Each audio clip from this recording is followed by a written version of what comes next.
नमस्कार। India today is larger than Japan. माना जा रहा है कि अगले 3 सालों में वो जर्मनी को भी पीछे छोड़ देगा, लेकिन क्या भारत चीन से आगे बढ़ सकेगा? अर्थशास्त्री दीपा सिन्हा। तो अभी अगर हमें वो एक्सपोर्ट और ट्रेड में उस तरह की एडवांटेज लेना है तो हमें कम्पीट भी करना पड़ेगा, चाइना के साथ ही नहीं, वियतनाम के साथ भी, बाकी ईस्ट एशियन कंट्रीज के साथ भी। अमेरिकी सेना की क्षमता बढ़ाने को लेकर रक्षा मंत्री पीट हेग्सेथ का अहम फैसला, कहा बढ़ाएंगे ड्रोन उत्पादन और खरीद। लेकिन क्या अब ड्रोन्स बदलेंगे युद्ध के तरीके? एफर्ट हमेशा कोई भी मिलिट्री का यही होता है कि किस तरह से अपने सोल्जर्स, अपने ऑफिसर्स, अपने जो प्रेशियस मैन पावर है, जिस पर ट्रेनिंग का खर्च होता है, जिसमें ऑफ कोर्स एक पब्लिक सेंटिमेंट भी इन्वॉल्व होता है उनकी सुरक्षा को लेकर, उसको कैसे बचाया जाए। आगे बढ़े उससे पहले देश दुनिया की खबरें स्वीडन से।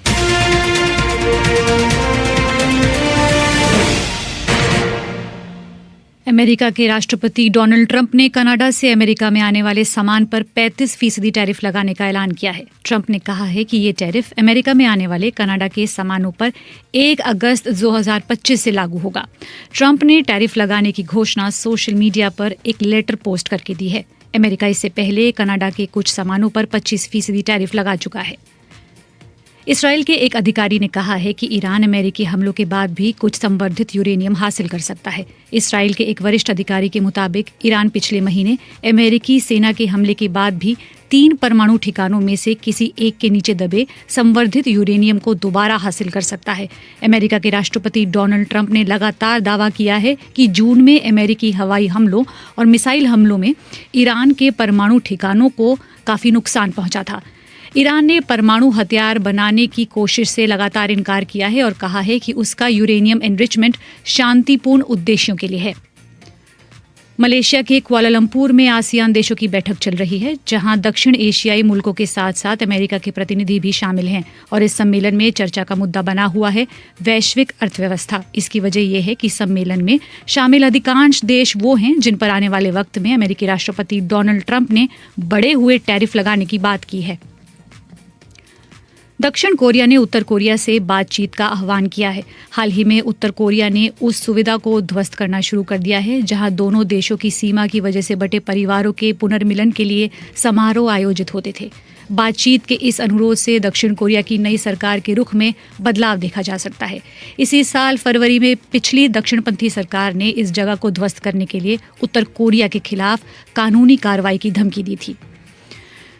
नॉर्वे नोबेल समिति ने बताया है कि नोबेल पुरस्कार से सम्मानित मानवाधिकार कार्यकर्ता नरगिस मोहम्मदी को जान से मारने की धमकी मिल रही है। नरगिस मोहम्मदी को साल 2023 के नोबेल शांति पुरस्कार से नवाजा गया था। वो ईरान में महिला अधिकारों के लिए आवाज उठाती रही हैं। नॉर्वे नोबेल समिति ने एक बयान जारी कर इसकी जानकारी दी। और भारत के प्रधानमंत्री नरेंद्र मोदी की विदेश यात्राओं पर पंजाब के मुख्यमंत्री भगवंत मान की टिप्पणी पर भारतीय जनता पार्टी ने अब प्रतिक्रिया दी है। बीजेपी सांसद प्रवीण खंडेलवाल ने एक न्यूज एजेंसी से कहा कि भगवंत मान एक कॉमेडियन है और मुझे दुख है कि आज तक कॉमेडियन की भूमिका निभा रहे हैं, मुख्यमंत्री की नहीं। उन्हें समझना चाहिए कि वो एक सीएम है। दरअसल पंजाब के मुख्यमंत्री भगवंत मान ने गुरुवार को एक प्रेस कॉन्फ्रेंस में पीएम मोदी को लेकर कहा था कि वो पता नहीं कौन कौन से देश जा रहे हैं जहां 140 करोड़ लोग रह रहे हैं, आप वहां नहीं हो। जिस देश में जा रहे हो उनकी आबादी 10,000 है और वहां का सबसे बड़ा अवार्ड आपको मिला है। सीएम मान की टिप्पणी के बाद विदेश मंत्रालय के प्रवक्ता रणधीर जायसवाल ने कहा कि ये टिप्पणियां गैर जिम्मेदाराना हैं और खेदजनक हैं और उस पद की गरिमा के अनुरूप नहीं है। हालांकि अपने बयान में विदेश मंत्रालय ने किसी का नाम नहीं लिया।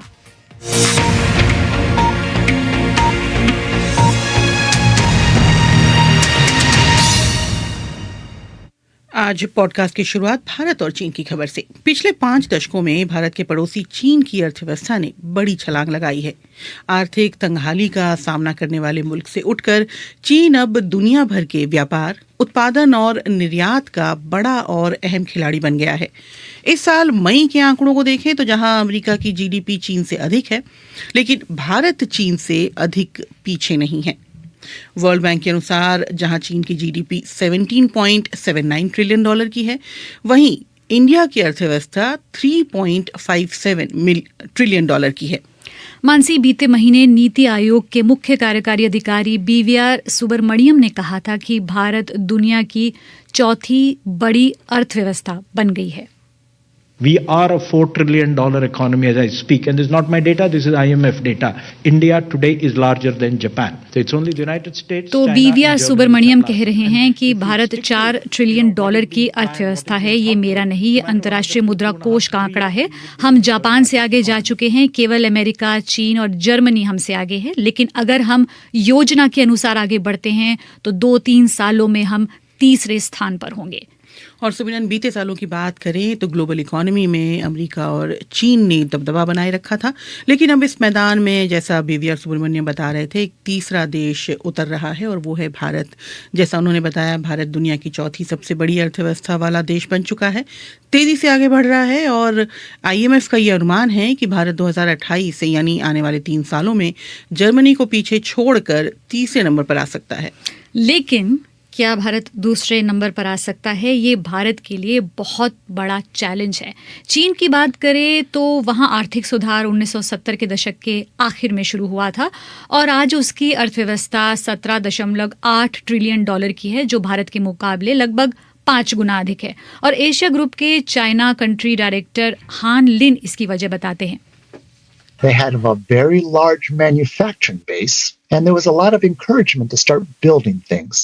But number two, and this is critical. तो हानलिन कह रहे हैं, चीन में बहुत बड़ा मैन्युफैक्चरिंग बेस था और सरकार ने भी इसे काफ़ी बढ़ावा दिया। सबसे अहम बात ये थी कि एक्सपोर्ट को भी खूब बढ़ावा मिला। लेकिन सुमिरन, सवाल आपका एकदम वाजिब है, क्या भारत वाकई चीन को पीछे छोड़ छोड़कर सकता है? जी, अगली बड़ी आर्थिक शक्ति बन सकता है? भारत में आर्थिक रफ्तार 1990 के दशक से शुरुआत में तेज हुई और चीन के साथ इस अंतर से निपटने में भारत के लिए बड़ी भूमिका जो है भू राजनीति की हो सकती है। आपको पता है, श्रोताओं को पता है, अमेरिका के साथ चीन का तनाव बढ़ा है, ट्रेड वॉर की बारे में भी, जी। खबरें, बिल्कुल, ताइवान के साथ तनाव के कारण उसके दूसरे मुल्कों के साथ जो रिश्ते हैं वो बिगड़े हैं और दक्षिण चीन सागर के मुद्दे पर भी चीन जो है वो मुश्किल झेल सकता है। जी बिल्कुल। इन सब बातों का फायदा भारत को मिल सकता है क्योंकि अमेरिका के दबाव में कई कंपनियां अपना उत्पादन अब चीन से हटाना चाहती हैं। यूनिवर्सिटी ऑफ मैसाचुसेट्स एमहर्ट्स में अर्थशास्त्र की प्रोफेसर जयति घोष समझाती हैं। We do know that there is a medium-term struggle for supremacy between the US and China. So yes, there तो will be जयति घोष कह incentives रही for हैं, some अमेरिका और companies चीन to के बीच relocate दबदबे के at लिए least कुछ some वक्त parts से of लड़ाई the चल रही country. है। ऐसे में कुछ कंपनियां अपने उत्पादन को कुछ हद तक भारत जैसे देशों में शिफ्ट कर सकती हैं और आंशिक रूप से भारत जैसे देशों में शिफ्ट करना चाहेंगी। जयति घोष जो बात कर रही हैं उसे चाइना प्लस वन रणनीति कहा जाता है, जिसमें कंपनियां कुछ उत्पादन चीन में करती हैं और बाकी भारत और एशिया के किसी और मुल्क में शिफ्ट कर रही हैं, जैसे एप्पल। जी बिल्कुल। भारत में आईफोन का प्रोडक्शन बढ़ा रही है एप्पल कंपनी और इसी ट्रेंड में, माफ़ कीजिएगा, इस ट्रेंड से और ग्लोबल मैन्युफैक्चरिंग हब बनने की भारत की कोशिश में उससे मदद मिल सकती है। आपको कुछ वक्त पहले दिया विदेश मंत्री एस जयशंकर का भाषण याद होगा। We are determined to make India a major global manufacturing hub. There will be S Jaishankar ने कहा था, हम भारत को बड़ा ग्लोबल मैन्युफैक्चरिंग हब बनाने के लिए प्रतिबद्ध हैं। भारत में उत्पादन बढ़ाया जाएगा, केवल हमारे विकास के लिए नहीं बल्कि इसलिए क्योंकि हम मानते हैं कि वैश्विक अस्थिरता के दौर में वैश्विक अर्थव्यवस्था को अधिक लचीलेपन और भरोसेमंद सप्लाई चेन की ज़रूरत है। तो मानसी, मौका तो है, कोशिशें भी हैं, लेकिन चुनौतियां भी हैं। भारत में चीन के मुकाबले एवरेज टैरिफ यानी इंपोर्ट ड्यूटीज आयात कर ज़्यादा है। इसकी वजह से यहाँ चीज़ें बनाना महंगा पड़ता है। यही कारण है कि कई कंपनियों ने यहाँ थोड़ा ही प्रोडक्शन अभी तक शिफ्ट किया है। वहीं चीन की बात करें तो बीते कई सालों में चीन ने इंफ्रास्ट्रक्चर के क्षेत्र में बड़ा निवेश किया है और इस मुकाबले में भारत भी चीन के मुकाबले पीछे है। लेकिन हाल के वक्त में चीन की अर्थव्यवस्था में गिरावट नज़र आई है। आपको अगर याद हो तो बीते साल 2 साल में रियल एस्टेट सेक्टर में जो मंदी आई है चीन में, ये इसका एक बड़ा कारण है। इसके अलावा ट्रेड वॉर भी एक वजह है।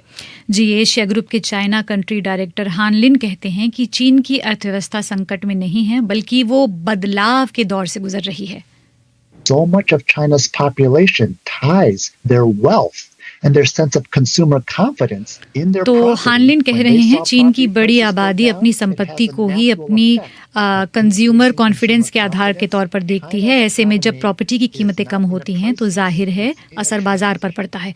अर्थव्यवस्था संकट में नहीं बल्कि बदलाव के दौर से गुजर रही है। अब जोर सिर्फ आर्थिक विकास पर नहीं, इसकी क्वालिटी पर भी है। अब प्रॉपर्टी से हटकर फोकस टेक्नोलॉजी और इनोवेशन पर है। यानी चीन जो है अपनी स्ट्रैटेजी अर्थव्यवस्था को लेकर बदल रहा है। अगर ये मान लें कि चीन की अर्थव्यवस्था बदलाव के दौर से गुजर रही है, तो भी आर्थिक मानदंडों पर देखा जाए तो भारत और चीन के बीच का अंतर बहुत बड़ा है। लेकिन इससे भी इनकार नहीं किया जा सकता कि भारत के पास एक मौका भी है, हालांकि चुनौती भी है आगे बढ़ने की। अब से कुछ देर पहले मैंने बात की डेवलपमेंट इकोनॉमिस्ट दीपा सिन्हा से और उनसे यही पूछा कि भारत के सामने किस तरह की चुनौतियां हैं। इसमें दो बातें मैं बोलना चाहूंगी। पहला तो ये जो लार्जेस्ट इकोनॉमी, फिफ्थ फोर्थ, जो अभी हम थर्ड बनना चाहते हैं, पहला वो गोल ही थोड़ा हमें समझना चाहिए, क्योंकि पूरा इकोनॉमी का साइज का कोई मतलब नहीं बनता है जब लोग भी इतने ज्यादा है। तो हमें तो पर कैपिटा इनकम देखना चाहिए कि प्रति व्यक्ति कितना है। दूसरी, जब चाइना से आगे बढ़ने का बात आता है, तो जैसे आपने कहा, चाइना भी एक बहुत बड़ा इकोनॉमी है और पर कैपिटा इनकम हम देखें तो इंडिया में अभी लगभग $2700 है, चाइना में $13,000 है प्रति व्यक्ति। अगर हम पूरा इकोनॉमी को डिवाइड करेंगे बाय पॉपुलेशन, तो ये तो बहुत बड़ा डिस्टेंस है। तो मुझे लगता है कि ये गैप कवर करना इतना आसान नहीं है, इसमें बहुत सारे चैलेंजेस हैं। और चाइना वहां तक पहुंच पाया 2 डेकेड्स उनका हाई ग्रोथ के बाद, 8 से 10% ग्रोथ चाइना में हुआ कंटिन्यूसली सस्टेन, तब जाके वो वहां पहुंचा है। तो इंडिया को वहां तक पहुंचने में अभी रास्ता बहुत लंबा है। कोई बोल नहीं सकता है क्या होगा अगले 15, 20, 30 साल में, लेकिन अभी तो बहुत सारे चैलेंजेस हैं। और जब चाइना ने शुरू किया अपना ग्रोथ का ट्रेजेक्ट्री, जहाँ पे चाइना था हम लोग वहां पे नहीं है। बहुत सारे अलग अलग पैरामीटर्स के बेसिस पर, खास करके शिक्षा, स्वास्थ्य, ऐसे चीजें हम लोग अगर देखेंगे, ह्यूमन कैपिटल जिसको बोलते हैं, उसमें हम चाइना से अभी भी काफी पीछे हैं। दूसरा, ग्लोबल इकोनॉमी भी अब दूसरी स्टेज में है। चाइना ने एक एडवांटेज लिया था उस समय, तो अभी अगर हमें वो एक्सपोर्ट और ट्रेड में उस तरह की एडवांटेज लेना है तो हमें कम्पीट भी करना पड़ेगा, चाइना के साथ ही नहीं, वियतनाम के साथ भी, बाकी ईस्ट एशियन कंट्रीज के साथ भी। चैलेंज तो बहुत बड़ी है, मुझे ये बहुत जल्दी होते हुए तो नहीं दिखता है। आपने कहा चैलेंजेस बहुत हैं, पहुंचने का रास्ता मुश्किल है, लेकिन वो रास्ता क्या है? कौन से पैरामीटर्स मीट करने पड़ेंगे इंडिया को? तो इसमें मुझे लगता है 2 चीजें सबसे जरूरी है। पहला, जैसे मैंने कहा, जिसको हम ह्यूमन कैपिटल कहते हैं। जैसे इंडिया में एक बहुत बड़ा एडवांटेज अब ये है जरूर कि हमारा यंग पॉपुलेशन काफी ज्यादा है, जिसको हम डेमोग्राफिक डिविडेंड भी कहते हैं। पर उसका फायदा अगर सही मायने में उठाना है तो उस पॉपुलेशन का प्रोडक्टिविटी भी ज्यादा होना पड़ेगा, और उसके लिए स्किल्स और क्वालिटी शिक्षा और उसके साथ साथ उनके स्वास्थ्य, न्यूट्रिशन वगैरह भी अगर सही हो, तभी उनका फायदा हम उठा सकते हैं। तो पहला चीज है इन्वेस्टमेंट इन चीजों में, शिक्षा और स्वास्थ्य में। और दूसरा इसी से जुड़ा हुआ है कि जो भी ये ग्रोथ पाथ होगा उसमें रोजगार कितना उत्पादन हो रहा है, उससे भी फर्क पड़ता है। क्योंकि फाइनली अगर लोगों का इनकम बढ़ाना है तो एम्प्लॉयमेंट भी क्रिएट होना पड़ेगा। तो चाइना और बाकी सारे वेस्टर्न कंट्रीज में भी एम्प्लॉयमेंट क्रिएट हुआ, जिसको हम मैन्युफैक्चरिंग कहते हैं, उस सेक्टर में। लेकिन हम देख रहे हैं कि ये पूरा मैन्युफैक्चरिंग सेक्टर ही स्टैग्नेंट है हमारे देश में। सर्विसेज बढ़ रहे हैं, लेकिन सर्विसेज में सिर्फ आईटी और ये सब नहीं आते हैं, वो तो बहुत एक स्मॉल परसेंटेज है इकोनॉमी का। तो प्रोडक्टिव एम्प्लॉयमेंट विश्व भर में अभी तक का अनुभव है कि वो मैन्युफैक्चरिंग में हुआ है, और वो हमारे देश में नहीं हो रहा है। तो अगर मैन्युफैक्चरिंग हम नहीं कर पा रहे तो हमें कुछ ऐसा सेक्टर खोजना पड़ेगा जिसमें लोगों को रोजगार मिलेगा और वो प्रोडक्टिव रोजगार होगा। अगर सही मायने में ग्रोथ चाहिए तो महिलाओं को भी एम्प्लॉयमेंट में आना पड़ेगा और प्रोडक्टिव एम्प्लॉयमेंट में आना पड़ेगा। इस रास्ते तक आने के लिए क्या कुछ पॉलिसी सुधारों की जरूरत है या फिर कुछ नई पॉलिसी की जरूरत है? पॉलिसी सुधार का बहुत जरूरत है इस रास्ते में आने के लिए। जैसे मैंने बोला, 2 चीजें। एक तो हेल्थ एजुकेशन में तो बहुत क्लियर है कि जब तक सरकार इन्वेस्ट नहीं करती है ये होगा नहीं, ये तो करना ही होगा। दूसरा है, जो मैन्युफैक्चरिंग की भी मैं बात कर रही थी, और खास करके महिलाओं के लिए भी ये भी देखा गया है कि एम्प्लॉयमेंट इंटेंसिव मैन्युफैक्चरिंग होती है स्मॉल मीडियम स्केल इंडस्ट्री में, जिसको हम एमएसएमई कहते हैं। अब एमएसएमई को इस मार्केट में कम्पीट करना है तो उनको एक अलग तरीके का सपोर्ट का जरूरत है। अभी हमारे बहुत सारे लोन क्रेडिट वाले प्रोग्राम्स है, लेकिन उसके साथ साथ बेसिक इंफ्रास्ट्रक्चर की अनइंटरप्टेड उनको इलेक्ट्रिसिटी मिले, उनको मार्केट का एक्सेस मिले, जानकारी हो, ये पूरा जो रेगुलेशंस है उसको मीट करने के लिए जो सपोर्ट चाहिए, जीएसटी वगैरह के लिए, इन सारे चीजों के लिए बहुत सारे इंस्टीट्यूशंस और सिस्टम्स खड़ा करने की जरूरत है। तो ये सब तो नीति के से ही निकलते हैं। तो हमें एक इंडस्ट्रियल पॉलिसी की जरूरत है, और वो ऐसा इंडस्ट्रियल पॉलिसी हो जो स्मॉल मीडियम इंडस्ट्री, जो एम्प्लॉयमेंट जनरेटिंग मैन्युफैक्चरिंग हो, उस पे फोकस करे। अभी कोई इंडस्ट्रियल पॉलिसी ही नहीं है हमारा। अर्थव्यवस्था के मामले में क्या भारत चीन से आगे बढ़ सकता है? विश्लेषण कर रही थी इकोनॉमिस्ट दीपा सिन्हा। दिन की बड़ी खबर, चाहे भारत में हो या दुनिया में कहीं और, जो हुआ केवल वही नहीं, ऐसा क्यों हुआ, जानिए वो भी। खबर के आगे क्या है, खबर की परतों के बीच क्या छिपा है, पहले समझे फिर समझाएं। बीबीसी हिंदी का न्यूज पॉडकास्ट, दिन भर, पूरा दिन, पूरी खबर। हमारी खबरों को पढ़ें bbchehindy.com पर। आप हमें व्हाट्सएप, इंस्टा और यूट्यूब पर भी फॉलो कर सकते हैं।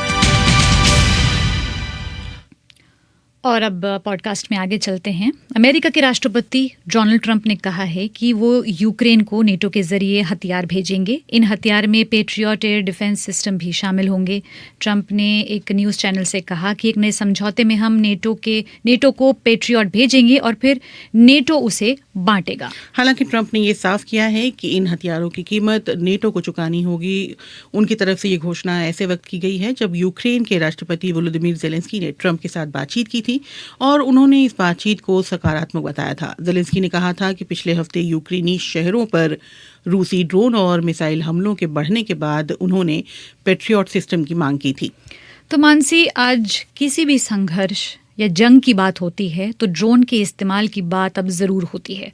वक्त के साथ तकनीक बेहतर हुई है, ड्रोन्स का इस्तेमाल भी बढ़ा है, चाहे वो नॉर्मल चीज़ों की डिलीवरी की बात हो या जंग में बढ़त लेने की बात हो।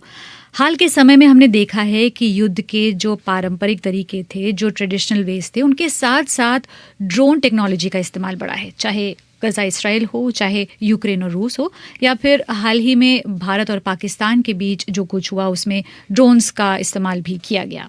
और अब रक्षा मंत्री अमेरिका के जो हैं पीट हेग्सेथ, उन्होंने एक वीडियो जारी किया है और कहा है कि ड्रोन युद्ध के मैदान में इस पीढ़ी का सबसे बड़ा आविष्कार है। 1 मिनट 50 सेकंड के अपने इस वीडियो में उन्होंने कहा कि यूक्रेन में इस साल सबसे अधिक मौतें अगर हुई हैं तो वो ड्रोन हमलों में। We were brought here to rebuild the military, match capabilities to the threats of today. So while our adversaries पीट हेग्सेथ कह रहे हैं, हमें सेना के लिए लाया गया है ताकि आज के खतरों को देखते हुए सेना की क्षमता बढ़ा सकें। जहां हमारे दुश्मनों ने लाखों सस्ते ड्रोन बनाए, हम इस मामले में लाल फीताशाही में उलझे रहे, अब और नहीं। So today I'm rescinding restrictive policies that stifle production, and this will unleash American manufacturing. पीट हेग्सेथ कह रहे हैं, मैं उन प्रतिबंधों को रद्द कर रहा हूं जो ड्रोन उत्पादन में बाधा डाल रही थी। इससे इस क्षेत्र में अमेरिकी निर्माण क्षमता और सीमित पहुंच को बढ़ावा मिलेगा, सेना की काबिलियत बढ़ेगी। ड्रोन खरीद और संचालन के अधिकारों को नौकरशाही से हटाकर मैं सीधे सैनिकों को सौंप रहा हूं। हमारा मिशन 3 हिस्सों में है। पहला, अमेरिकी ड्रोन निर्माण क्षेत्र को मजबूत करना, घरेलू उत्पादन और इसकी खरीद बढ़ाना। दूसरा, इस क्षेत्र में सबसे आगे रहना। तीसरा, युद्ध के लिए सैनिकों को प्रशिक्षित करना। दरअसल इसी साल जून में अमेरिकी राष्ट्रपति डोनाल्ड ट्रंप ने अमेरिकी ड्रोन उद्योग को समर्थन देने के लिए आदेश जारी किए थे। प्रतिबंध लगाने वाली नीतियों को रद्द करने वाला जो ये कदम अब उठाया गया है, ये रक्षा विभाग के आदेश को अगले लेवल पर यानी अगले स्तर पर लेकर जा रहा है। तो अमेरिका क्या अब इस ड्रोन की रेस में शामिल होना चाहता है? शामिल पहले से ही है, क्या आगे बढ़ना चाहता है? अभी जो है हम फ्यूचर की रिसेंट वॉर की बात देखें तो जिनमें भी यूज़ हुआ है उसमें ऐसा लगता है कि रूस यूक्रेन वॉर में जिस तरीके से हुआ है बड़े पैमाने पर यूज़, उतना यूज़ अभी अमेरिका कर नहीं पाया। और मे भी शायद ये कहा जा रहा है कि अमेरिका शायद अब ड्रोन की रेस में भी सबसे आगे रहना चाहता है। लेकिन ड्रोन और फ्यूचर की बात करें तो ड्रोन के इतिहास की बात कर लेते हैं कि ये कहाँ से शुरू हुआ। जी बिल्कुल, फर्स्ट वर्ल्ड वॉर से शुरुआत करते हैं। तो 1914 के आसपास पहले विश्व युद्ध के बाद और पहले विश्व युद्ध के दौरान भी दुश्मन से आगे रहने के लिए अनमैन्ड एरियल व्हीकल्स यानी मानव रहित विमान बनाने की कोशिशें की गई। इसके तहत 2 तरह की चीज़ें बनी। पहला, मिसाइलें जो एक तय दिशा में जाकर खुद को और इस प्रक्रिया में टारगेट को नष्ट कर सकती थी। दूसरा, ऐसे व्हीकल्स जो साजो सामान पहुंचा सकते थे या खुफिया जानकारी इकट्ठा कर सकते थे जिनका बार बार इस्तेमाल संभव हो। और ये सब हमने ये जो शुरुआती काम थे, ये ड्रोन्स पर जो काम शुरू हुआ फर्स्ट वर्ल्ड वॉर के बाद, इसकी ज़रूरत ज़्यादा बढ़ गई। और विश्व युद्ध में नुकसान झेल चुके कई देश अब ऐसी रणनीति अपनाना चाहते थे जिसमें आमने सामने की जंग ना हो, छिपकर जंग हो। उन्हें ऐसे विमान चाहिए थे जो दुश्मन के इलाके में ज़मीन से नहीं बल्कि ऊपर से जाएं। और पारंपरिक युद्ध का जो तरीका है उसमें सैनिकों की जान जाती है। वो अपने सैनिकों को बचाना चाहते थे और साथ ही दुश्मन पर लगातार हमले कर उनका मनोबल तोड़ना चाहते थे। वर्ल्ड वॉर्स के बाद भी मानसी इसका इस्तेमाल जारी रहा, चाहे वियतनाम वॉर हो, चाहे अमेरिका का इराक और अफगानिस्तान पर सैन्य ऑपरेशन हो। और इसमें इस्तेमाल होने वाली टेक्नोलॉजी को भी वक्त के साथ और बेहतर बनाया गया। और हाल ही में पहलगाम हमले के बाद दक्षिण एशिया में भी भारत और पाकिस्तान ने अक्सर ड्रोन के इस्तेमाल की बात कही है। यानी हम ये कह सकते हैं कि ये जो आइडिया था ड्रोन का इस्तेमाल करने का, ये आइडिया तो पहले से ही था, लेकिन तकनीक के साथ इस आइडिया में और डेवलप हुआ है। और आजकल कई देश हैं जो अपनी सेना पर अरबों लाखों खर्च नहीं करते, वो भी ड्रोन्स पर खर्च करते हैं क्योंकि ये कम कीमत के होते हैं और इससे उन्हें आगे रहने का मौका मिलता है। हालांकि ड्रोन्स के इस्तेमाल को लेकर कुछ सवाल भी हैं और खतरों का अंदेशा भी जताया जाता है कि इसकी चपेट में आम लोग भी आ सकते हैं। ट्रेडिशनल तरीकों में हम देखते थे कि सीमा के आर पार अगर सोल्जर्स होते हैं या मशीन्स और टैंक्स का इस्तेमाल होता है, लेकिन ड्रोन्स में आम लोग भी इसकी चपेट में आ सकते हैं। और क्योंकि इनको बनाना उतना मुश्किल नहीं है तो इसके इस्तेमाल सेना के अलावा कुछ अन्य गुट भी कर सकते हैं, तो इसको लेकर चिंता भी जताई जाती रही है। और अगर फ्यूचर की बात करें तो ये सवाल सबसे इम्पॉर्टेंट है कि क्या ड्रोन से युद्ध का जो तरीका है, जो युद्ध का लड़ने का जो पारंपरिक तरीका है, वो पूरी तरह ख़त्म हो जाएगा। फेस टू फेस वॉर, ये जो आमने सामने की वॉर है, वो अब ख़त्म हो जाएगी। जी, और एक और सवाल ये है कि अमेरिका अब ऐसा कदम क्यों उठा रहा है कि कई आदेशों को वो मतलब रद्द भी कर रहा है, अपने पुरानी नीतियों में बदलाव ला रहा है। तो यही सब हमने जानने की कोशिश की बीबीसी संवाददाता और रक्षा मामलों के जानकार जुगल पुरोहित से, और सबसे पहले अमेरिका की ही बात की। क्लियर मैसेजिंग है कि अमेरिका जो रीसेंट कॉन्फ्लिक्ट्स हुई है उनसे सीख ले रहा है। लेकिन थोड़े कॉन्टेक्स्ट के लिए मैं अगर कहूँ तो कि पीट हेग्सेथ ने दरअसल जो किया है वो डोनाल्ड ट्रंप ने पिछले महीने एक एग्जीक्यूटिव ऑर्डर निकाला था जहाँ पे उन्होंने ड्रोन को लेकर, और उसमें ऑफ कोर्स डिफेंस एक बहुत बड़ा एक एरिया है, लेकिन वो सिविल ड्रोन्स वगैरह पर भी अमेरिका अब और काम करना चाह रहा है, उसके एक्सपोर्ट पर काम करना चाह रहा है, डोमेस्टिक मैन्युफैक्चरिंग पर भी काम करना चाह रहा है, जो कि एक ओवरऑल डोनाल्ड ट्रंप की रणनीति रही है उसके तहत। अब अगर हम बात अमेरिका के डिफेंस में ड्रोन टेक्नोलॉजी की करें तो ऑफ कोर्स ये जरूर हम कह सकते हैं कि हाल ही के कुछ सालों में हमने देखा है कि चाइना, टर्की, हाल ही में रशिया और यूक्रेन की जो लड़ाई है उसके बाद रशिया और यूक्रेन दोनों, इजराइल, ये सभी देश जो हैं वो एक तरह से ड्रोन सुपर पावर के तौर पर उभरे हैं। इनके ड्रोन्स ऑफ कोर्स इनके डोमेस्टिक कॉन्फ्लिक्ट्स में यूज़ हुए हैं, लेकिन काफ़ी ज़्यादा इन्होंने एक्सपोर्ट भी किया है जिसको लेकर जनता और दुनिया जानती है। इस रेस में कहीं ना कहीं ऐसी एक फीलिंग शायद आ सकती है कि अमेरिका कहाँ है। तो मैं बता दूं एक हिस्ट्री के पॉइंट ऑफ व्यू से कि अमेरिका दरअसल एक तरह से ड्रोन प्रोग्राम का वन ऑफ द पायनियर्स हम उसको कह सकते हैं रहा है। ज़्यादा दूर जाने की भी ज़रूरत नहीं है। अगर हम 2001 में जो सितंबर 11 वाला अटैक हुआ था उसके बाद से यूएस को, अगर हम अमेरिका और अफगानिस्तान में उनके ऑपरेशंस को देखें तो ड्रोन से यूएस ने काफ़ी टारगेटेड टेररिस्ट किलिंग की थी। ये उनका बयान थे इस तरह के उनके तरफ से। तो यूएस ड्रोन की रेस में पीछे नहीं है, यूएस ड्रोन की रेस से बाहर हो गया ये भी हम नहीं कह सकते। वो एक तरह से पायनियर रहा है। ये ज़रूर है कि वो स्पेस थोड़ी ज़्यादा क्राउडेड हो गई है ऑफ लेट। तो क्या हम ये मान ले कि जो ट्रेडिशनल युद्ध के तरीके थे जिसमें सैनिक आमने सामने होते थे और टैंक्स और मशीन्स का इस्तेमाल किया जाता था, अब तरीके बदल रहे हैं क्या? जो एक तरह से वॉरफेयर है वो बदलता ही रहता है, बदलता रहा है। ड्रोन्स को बड़े पैमाने पर अगर मैं कहूँ कोई जंग में यूज़ किया गया हो तो शायद वियतनाम वॉर होगी, वो इतनी पुरानी बात है अब एक तरह से अगर हम देखें। हालांकि हमें लगता है कि ड्रोन से एक न्यू एज, एक नई टेक्नोलॉजी है जो ऑफ कोर्स है, लेकिन ड्रोन की रूडिमेंट्री थोड़ी कम विकसित टाइप की टेक्नोलॉजी तो उस समय से यूज़ की जा रही है। और एफर्ट हमेशा कोई भी मिलिट्री का यही होता है कि किस तरह से अपने सोल्जर्स, अपने ऑफिसर्स, अपने जो प्रेशियस मैन पावर है जिस पर ट्रेनिंग का खर्च होता है, जिसमें ऑफ कोर्स एक पब्लिक सेंटिमेंट भी इन्वॉल्व होता है उनकी सुरक्षा को लेकर, उसको कैसे बचाया जाए। तो इस फिलॉसफी से ड्रोन्स का इस्तेमाल शुरू हुआ था और बढ़ता ही रहा है, जैसा कि हमने हाल ही के युद्धों में देखा है। हाल ही में बात करें तो मैंने जैसे कहा कि यूएस जब अफ़गानिस्तान और इराक पर जब यूएस ने ऑपरेशन शुरू किए तब भी ड्रोन का इस्तेमाल था। और उसके बाद हमने ये भी देखा कि आईसिस की जो एक तरह से आईसिस ने अपनी जो कैलिफेट वहाँ सो कॉल्ड कैलिफेट बनाई थी इराक और सीरिया के इलाके में, वहाँ आईसिस ने भी ड्रोन्स का इस्तेमाल किया था अपने बचाव में, अपने अटैक्स में।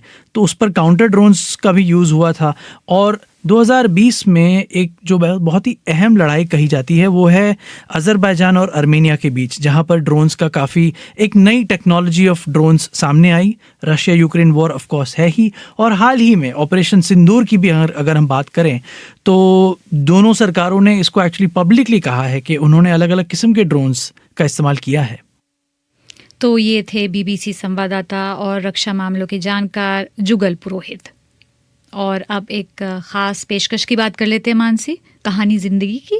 जी बिल्कुल, अगर आपको याद हो टीवी सीरियल खिचड़ी हाल फिलहाल का, उसमें हंसा पारेख का जो किरदार था वो काफ़ी लोकप्रिय हुआ था, घर घर में पहचान मिली थी, और ये किरदार निभाया था सुप्रिया पाठक ने।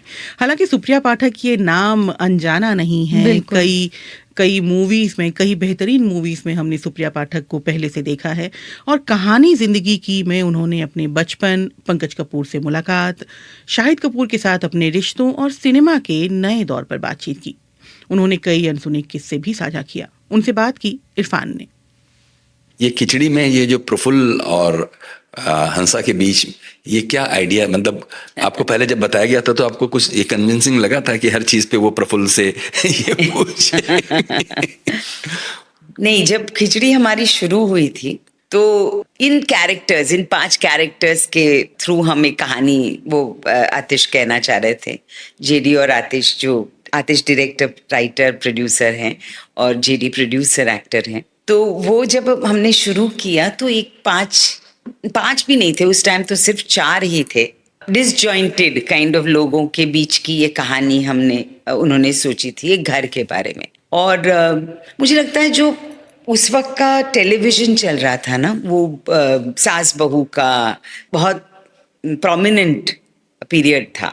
तो ननंद भी थी और सास भी थी और जेठानी, देरानी, वो सारी घर के माहौल की सारी टेलीविजन सीरियल्स बन रही थी। तब मुझे याद है कि आतिश जब आया था ये शो लेके, तो उसने कहा था है तो ये कहानी फैमिली की, लेकिन ये देरानी जेठानी अलग है। तो मैंने एक्चुअली ये एक चीज उससे पकड़ी थी कि हाँ, ये सारे लोग अलग हैं, ये शायद नॉर्मल नहीं है पर ये अबनॉर्मल भी नहीं है, हम सबकी फैमिलीज में ये है। फिर धीरे धीरे ये रिलेशनशिप्स बनती गई। जैसे आप प्रफुल्ल और हंसा की बात करते हैं, उस टाइम पे बहुत सारे शोज में हस्बैंड वाइफ में अनबन होती थी, हस्बैंड के अफेयर्स होते थे। तो खिचड़ी में भी एक ऐसा एपिसोड था कि प्रफुल्ल का कोई दूसरा लव इंटरेस्ट, तो जब वो प्रपोजल लेके आया था, मतलब जो वो स्क्रिप्ट के बारे में बात हो रही थी, तो मैंने आतिश से एक ही बात कही थी। मैंने कहा आतिश इस बार इस दोनों को मत ऐसा करने दो, दुनिया भर में हो रहा है पर ये दोनों बहुत प्यार में हैं, ये इतने बेवकूफ हैं पर यही 2 प्यार में हैं, let's keep it like that. उसको भी ये बहुत बात जची कि हाँ यार, हम लोग बिल्कुल अलग ही, जो वहाँ पे हो रहा है उससे बिल्कुल अलग करने। वहाँ देरानी जेठानी लड़ रही हैं, हमारी देरानी जेठानी ही बहुत खुश है। वहाँ पे सास और बहुएं लड़ती है, सास हावी पड़ती है, यहाँ बहुएं हावी पड़ती है ससुर पे। हम सब कुछ अलग करने, मतलब कॉन्ट्ररी करने की कोशिश कर रहे थे। तो हमने ये सोचा कि प्रफुल्ल हंसा में कभी कोई दरार नहीं आनी चाहिए, और वो धीरे धीरे उनका जो रिलेशनशिप थी वो बढ़ती गई हर एपिसोड के अंदर, हर चीज के अंदर। और हमने एक ऐसा कपल बनाया जो शायद एक काल्पनिक कपल है कि ऐसा होना चाहिए, परफेक्ट कपल जिसको बोलते हैं। फिर वो अंग्रेजी के शब्द और वो सब आने लगे। तो मेरे लिए, मैं जब परफॉर्म करती हूँ हंसा, तो मेरे लिए प्रफुल्ल के अलावा और कोई इंसान या कोई आदमी तो है नहीं दुनिया में, सिर्फ प्रफुल्ल है। बाबूजी भी आदमी नहीं है, हिमांशु तो बिल्कुल ही आदमी नहीं है, तो कोई और आदमी नहीं है, सिर्फ प्रफुल्ल है। तो वो किसको पूछेगी? वो अपने आदमी को ही पूछेगी। तो हमने वैसे करते करते ये पूरा एक, क्या बोलते हैं आजकल, वो कहते हैं कि हंसा प्रफुल्ल एक आइकॉनिक कपल है। तो ऐसे बना वो आइकॉनिक। तो ये पूरा इंटरव्यू आप देख सकते हैं bbchehindy.com के पेज पर, BBC के यूट्यूब चैनल पर भी। और आज पॉडकास्ट में इतना ही। हमें सुनने के लिए शुक्रिया। अब आपसे अगली मुलाकात सोमवार को होगी। तब तक खबरों के लिए जुड़े रहिए BBC हिंदी की वेबसाइट से। आप फेसबुक, एक्स, इंस्टाग्राम और व्हाट्सएप पर भी हमसे जुड़ सकते हैं। आज पॉडकास्ट का तकनीकी पक्ष संभाला तिलक राज भाटिया ने। मुझे और मानसी दास को दीजिए इजाज़त। नमस्कार।